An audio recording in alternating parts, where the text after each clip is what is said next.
Oh crap. We are talking Joe Gorga. There's so much going on. I had to come on, do a live.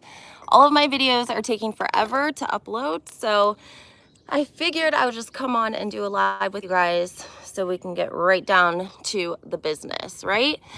How are you guys today? Is it nice where you're at?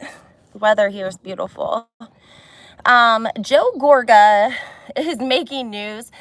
If you had a chance, if you haven't, go check out TMZ.com. Has a whole video of him going completely crazy ballistic on a tenant. And it is like him screaming, yelling. It was pretty, it seemed very, like, I would have been scared, but I'm a girl, okay? He was yelling at the tenant and saying like that the tenant owed him for 4 years of rent. He'd been taking care of him. He was helping him. He felt so terrible for him.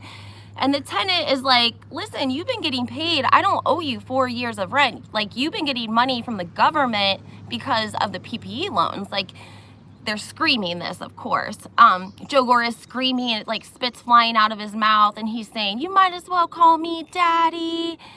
And it just got really crazy. So that's what we're going to be talking about. Then we had a new blind item released about a certain New Jersey East Coast couple that there's been a bad investment and they're going broke. So if you're interested in hearing any of this, hit that like button, subscribe to my channel, put those notifications on. Hello, Freddie, how are you?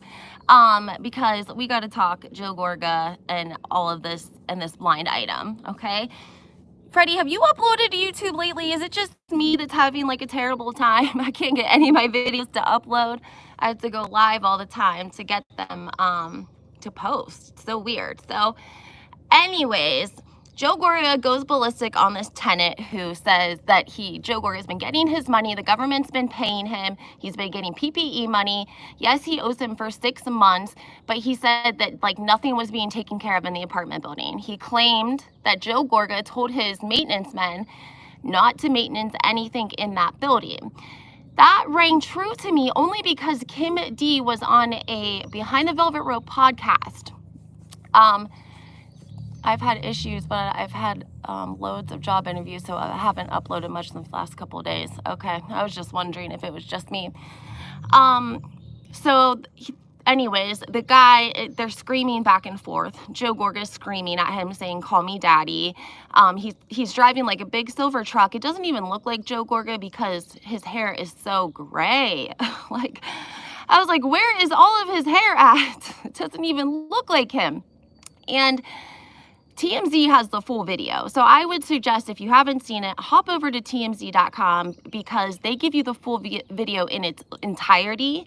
The reality websites are just, you know, they're posting a couple of minutes of it. And to get the full effect, I think you need to see the full video. To me, it seemed like the guy started filming because Joe was threatening him with a crowbar. Joe Gorga was in a Patterson mode. Yeah, he was. The guy's like, where's your crowbar at, Joe? The crowbar you just said you were gonna beat my ass with, where's it at now?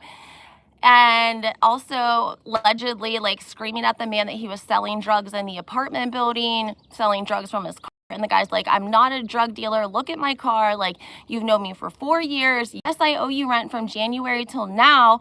But basically, he's like, I'm about to get a restraining order on you because you're acting crazy and I can't even be around you. And to viewers, we're all kind of confused because we're like, is he mad out of principle? What Joe doesn't understand is that he can legally get in trouble for not doing repairs and for tenants not having heat. I was able to fully break my last lease because of it last winter. Well, yeah, that's what Kim D said. She came in and said that there were so many people during COVID. This is so sad, guys. So many people in these apartment buildings that Joe Gorga owns that didn't have heat, that didn't have water. They didn't have any point of contact because if you think about it, Joe Gorga can't go around telling people like I own this apartment building and taking care of leases and giving his cell phone number for, you know, things that other people should be taking care of. So they can't just... They might know that Joe Gorga owns the apartment building, but how would you get a hold of Joe Gorga if he owned an apartment building and you didn't have any heat and you didn't have like a manager or anyone to call? So it just seemed a little sketchy, you know? Kim D also said that there was mice and rats and just, you know, scum lords kind of. I don't know if you guys remember back when Joe and Melissa were trying to sell their house before. He also must be pressed for money. That's what I was going to say, because a real 6 months of rent to millionaires shouldn't be like you getting out of your car and aggressively screaming at someone that they owe you so much money. Like, that's insane. And you're exactly right. He must be low on money. And listen to this, guys. We had a blind item that came out, and it said, basically, without saying Joe and Melissa, that Joe invested in crypto. All states have rental assistance programs that do pay rent. They've even paid my rent for 6 months the last year. I'm sure it got money from the state. Absolutely, Alan. Anyone that has a business, the Gorgas live paycheck to paycheck because they live above their means. 100% right, Freddie. 100%. They were all got PPE loans. You can go online and literally, if you know the business's name, you can find out how much money they got in government aid. It's really, really simple. It's one website. The problem is that Joe Gorga it's very simple to get an LLC. It's like $50, and that's your company name. So it's difficult. He could have many company names. Hi, Sandra. You're just in time for the tea. So the blind item states that the husband has invested all of their money in crypto, and basically it went bad and they're broke. Yep, they've been doing that since day one. Exactly why their parents lost their house. Yes, Alan. So allegedly, whatever they did have in money, or I wouldn't even say assets, because they have like the shore house and then the home that they live in that they're trying to, get fixed up to move into, and then they rent a home. So I don't think they have a whole lot of assets. But the fact of the matter is, the blind item is saying that they're broke. Melissa doesn't know it. Joe invested all of this money into crypto and it went to shit, and now he is in trouble. And I think that correlates really well with what we saw on the TMZ video of him screaming at this guy over 6 months worth of rent, because he looks like he must be under a lot of pressure. Frank witnessed that before he was disbarred. Yeah. So funny, Freddie. We should do a live together, because I found all of the documents regarding. Everyone wanted to give me a hard time when I said that Frank Catania signed the deed, the quick deed from Joe Gorga's dad, the house from Joe Gorga's dad to Joe Gorga Jr. I'm so glad I pulled my money out of Bitcoin last summer. Yeah, guys, you got to be careful. You can't be going and investing money, first of all, behind your spouse's back, and secondly, into something so risky. What I wanted to say, though, was for everyone that was giving me a terrible time when I said that Frank Catania witnessed the quick deed between Joe and his dad, and the house being transferred, I found it. Somebody sent it to me, and I have it. So I would love to post it on, of course, YouTube, but they would probably demonetize it or take it down, or however they do it. So if you're interested, let me know. I'd love to send it, but I am going to do a video on it, and maybe give you guys like 15 seconds of it, or however many seconds I can, so that you guys can see that I was telling the truth, that there was a quick deed from Joe's dad to him of the house, and Frank Catania was the witness. The blind didn't say spouse, which makes me think it could be Louis. I thought that too. I did think that too, but I also thought she probably didn't. I mean, why would their assets be together? Like, invested all of what assets? You know what I mean? Like, they had a hard time even getting that house. They put the house in an LLC. I think, Freddie, you and I talked about it. The name of the LLC is like the road that they met on. I cannot remember the name off of it. I have it written down, but that's literally the LLC that the house is in. I think Louis is a smart businessman. He put the house in an LLC. That tells me, he either knows something's coming. Well, I mean, part of the rumor was that they couldn't afford the house at first. Like, one of them had the money, but the other one didn't have the credit. I don't know, something along those lines, because Teresa still had that mansion she had to try to sell, He's an attorney, right? No, he's not an attorney. I think that he is into a lot of different things, because he does real estate. We know that Frankie Jr. has worked for his company, but then he also does real estate. Or I'm sure Teresa had the money. Teresa probably had the money and he had the credit, because Teresa was indebted in that mansion. Guys, she was lucky to get to offload that. If anything comes out, if their relationship goes sour, like Teresa and Luis, At least by the grace of God, she got rid of that mansion and got out from underneath that monthly house payment. Louis has a good salary when he owned the business. Teresa earns $2 million a year from Bravo. She spends it just as fast as she makes it, for sure. He doesn't have an official, I think he dabbles in a little bit of everything, because he has real estate, then he has the like the phone warranty company. He's like actually they are like the people, they kind of are like Jen Shah, and they would be the people that would call and try to sell you a warranty for your vehicle. That's the type of business Louis is also in. They don't have him listed on his company's website, but we've learned that that's because of everything that transpired allegedly on the show. And so the company was trying to distance themselves from Louis's name, even though he owned part of it. Then he has a produce company that's going bankrupt. I think Teresa makes a lot of money, but probably not the best credit, especially remember before Teresa and Joe always paid everything in the beginning. Putting a home under an LLC is for tax purposes. That could very well be. Louis had one of those companies that does internet adverts, the doggy ones, allegedly. Yeah, it was like Jen Shah type. I don't know, what do you call it? Like phone soliciting, when you call the people that want to sell you a warranty. I literally had a recording of Jen Shah it was one of those messages, but it was like for college loans or something. But he's into that as well. And then he has a produce company that's getting, it's filing bankruptcy. He owns 60% of that.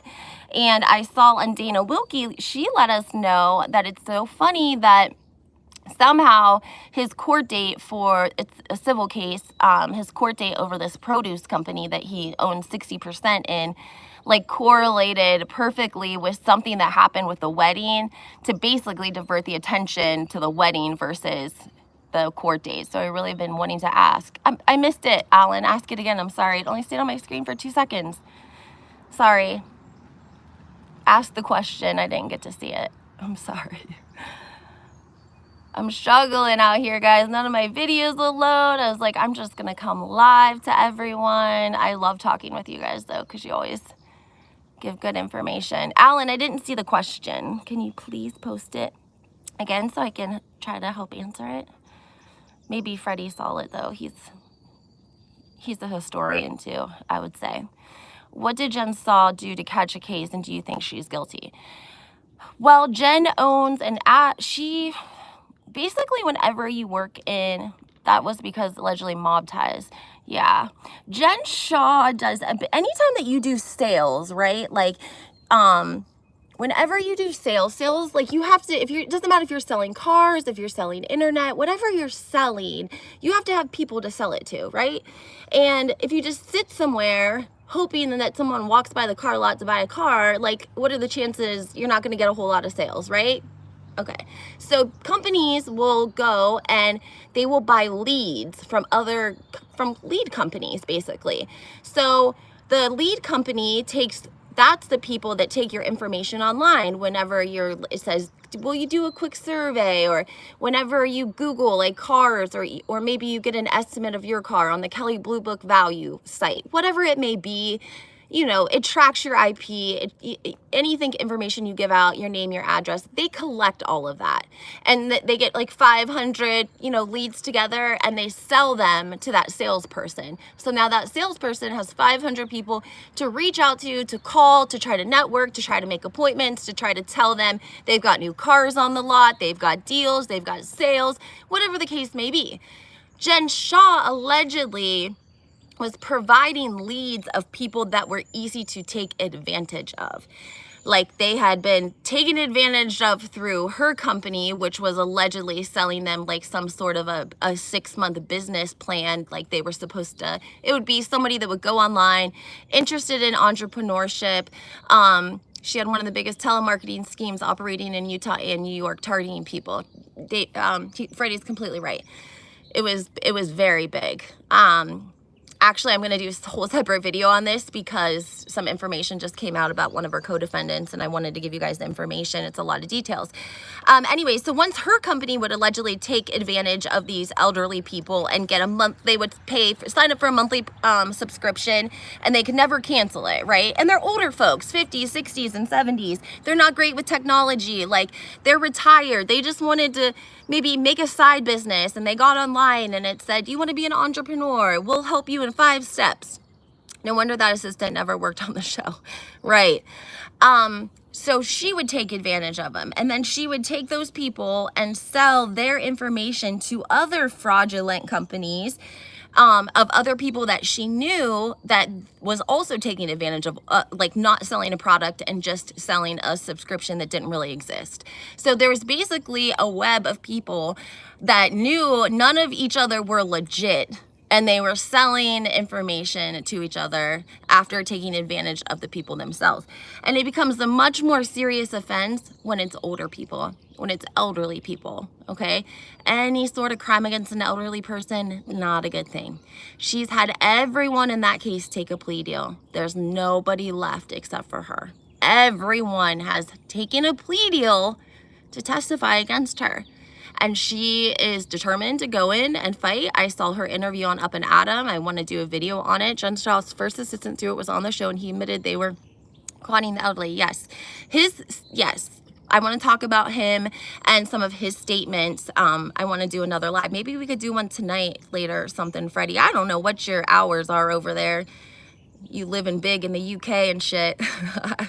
I don't know what time frame you're in over there. But yeah, he also said they were doing fraudulent things. He said they were using cash so that it couldn't be traced. Awesome. Cool. We'll do one tonight. So the money couldn't be traced. I mean, he said a lot of things because he had to come up with something to give them. If they didn't testify against her, what she does not take a plea, she for sure will do jail time. Yeah. I feel bad.